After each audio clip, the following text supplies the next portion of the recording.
আমি আমার বাবা-মায়ের একমাত্র সন্তান।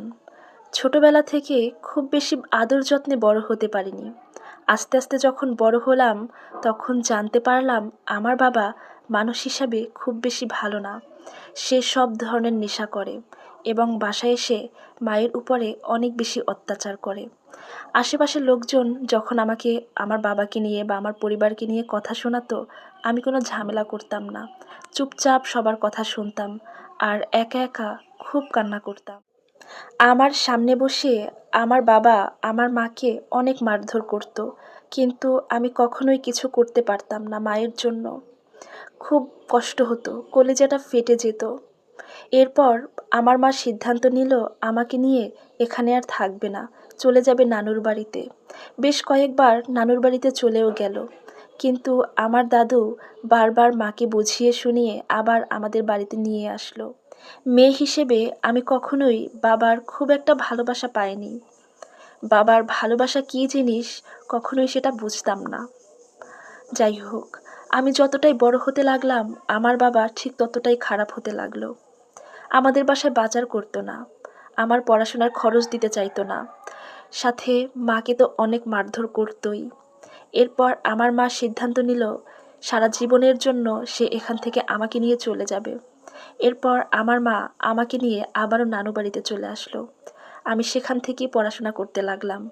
আমার মা তখন গার্মেন্টসে চাকরি করে আমার পড়াশোনার খরচ চালাতো। এখনও আমার বাবা মায়ের ডিভোর্স হয়নি। এরপর চলে আসে আমার জীবনে অন্য আর একটা বিপদ। আমি যখন ইন্টারমিডিয়েট পড়ি, তখন আমার নানুর বাসায় একজন বিয়ের প্রস্তাব নিয়ে আসে। বিয়ের জন্য আমাকে বাসা থেকে অনেক বেশি চাপ দিচ্ছিল, কিন্তু আমি একজনকে তখন ভালোবাসতাম। আমরা সিদ্ধান্ত নিলাম আমরা গোপনে বিয়ে করে ফেলব, যেহেতু আমার বাসা থেকে বিয়ের জন্য অনেক বেশি চাপ দিচ্ছিল। আমরা বিয়ে করে ফেললাম এইচএসসি পরীক্ষার আগেই। এরপরে আমরা দুজনে দুজনার বাসায় থাকতে লাগলাম। কারোর সাথে খুব বেশি যোগাযোগও ছিল না, কিন্তু তবুও আমাদের বিয়ের ব্যাপারটা আর গোপন রইল না।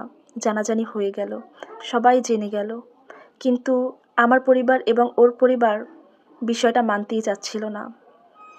আমি অনেক কষ্টে জোরাজুরি করে আমার পরিবারকে মানিয়ে নিলাম। আমার হাজব্যান্ড ছিল অনেক ভালো মানুষ, কিন্তু আমার শ্বশুর শাশুড়ি মোটেও ভালো ছিল না। তারা ঢাকায় থাকতো। অনেক ঝামেলার পর তারা বলল ঠিক আছে, মেনে নিয়েছি। এইবার ঈদে গ্রামে গিয়ে দুই পরিবার একসাথে বসে বিষয়টা মিটমাট করব, কিন্তু শর্ত হচ্ছে এর আগে কেউ কারোর সাথে দেখা করতে পারবে না। এর মাঝে আমাদের মধ্যে অনেক দিন দেখা হয়নি। এরপর আমার স্বামী দেখা করতে চাইল। আমরা দেখা করলাম। কে যেন আমাদের এই দেখা করা ঘোরাঘুরির ব্যাপারটা দেখে ফেলে এবং আমার শাশুড়িকে কল করে জানিয়ে দেয়। সেদিন রাতে আমার শাশুড়ি আমার সাথে অকথ্য ভাষায় গালাগালি করে। আমি তখন কিছু বলিনি, একদম চুপচাপ ছিলাম। আমার শাশুড়ি এটাও বলেছিল যে রাস্তায় ঘোরাঘুরি করা, হাত ধরে ছেলেদের হাঁটা, এসব নাকি রাস্তার মেয়েরা করে। আচ্ছা বলুন তো, স্বামীর হাত ধরে হাঁটা কি অনেক বেশি খারাপ কাজ? এরই মাঝে ঈদ চলে গেল, দুই ফ্যামিলি একসাথে বসা হলো। এরপর অনেক বেশি কথা কাটাকাটি হলো। আমার পরিবারের মানুষজনকে আমার শ্বশুর শাশুড়ি অনেক অপমান করেছিল সেদিন আমার জন্য। তারা বলল যে তাদের ছেলে যেহেতু কিছু করে না, সেহেতু তারা আমাকে নিতে 2 বছর সময় চাচ্ছে। এখন আমি আমাদের বাড়িতেই থাকবো সেটা জানালো, কিন্তু আমার বাবা মা সেটা চায়নি। আমার মা বলতেছিল যেহেতু মেয়ের বিয়ে হয়ে গেছে সেহেতু মেয়েকে আর রাখবো না। এরই মাঝে এত বেশি কথা কাটাকাটি হলো যে আমার মা আমাকে নিয়ে সেখান থেকে রাগ করে চলে গেল। আমার শাশুড়ি আমার এবং আমার হাজবেন্ডের মাঝে খুব ঝগড়া লাগানোর চেষ্টা করত। সে সবসময় আমাকে খোঁটা দিত। আমাদের বিয়ের কাবিন ছিল 50,000 টাকা। সে আমাকে বলতো কাবিনের টাকা দিয়ে আমার ছেলেকে দিয়ে তোমাকে ডিভোর্স করাবো। আমি খুব ভয় পেতাম যদি কখনো আমাদের ডিভোর্স হয়ে যায়। আমার হাজব্যান্ড বলতো তুমি চিন্তা করো না, আমি কখনোই তোমাকে ডিভোর্স দিব না। আমার শাশুড়ি আমার এবং আমার হাজব্যান্ডের মাঝে খুব ঝগড়া লাগানোর চেষ্টা করত। সে সবসময় আমাকে খোঁটা দিত। আমাদের বিয়ের কাবিন ছিল 50,000 টাকা। সে আমাকে বলতো, কাবিনের টাকা দিয়ে আমার ছেলেকে দিয়ে তোমাকে ডিভোর্স করাবো। আমি খুব ভয় পেতাম যদি কখনো আমাদের ডিভোর্স হয়ে যায়। আমার হাজব্যান্ড বলতো, তুমি চিন্তা করো না, আমি কখনোই তোমাকে ডিভোর্স দিব না। এরপর আমাদের এইচএসসি পরীক্ষা শেষ হয়ে যায়। দেন অনেক ঝামেলা করে, অনেক রাগারাগি করে আমার হাজব্যান্ড আমাকে নিয়ে তাদের বাসায় চলে যায়।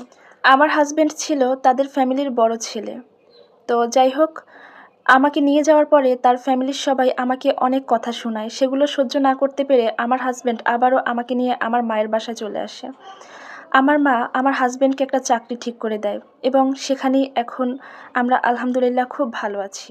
সত্যি হাজব্যান্ড যদি ভালো হয় তাহলে হাজারটা বাধা পেরিয়েও একসাথে থাকা যায়, আর হাজব্যান্ড ভালো না হলে কখনোই একসাথে থাকা সম্ভব না। আর এই স্টোরিটা এক আপুর লাইফ থেকে নেয়া। আপনাদের কাছে কেমন লেগেছে অবশ্যই কমেন্ট করে জানাবেন। আসসালামু আলাইকুম, আল্লাহ হাফিজ।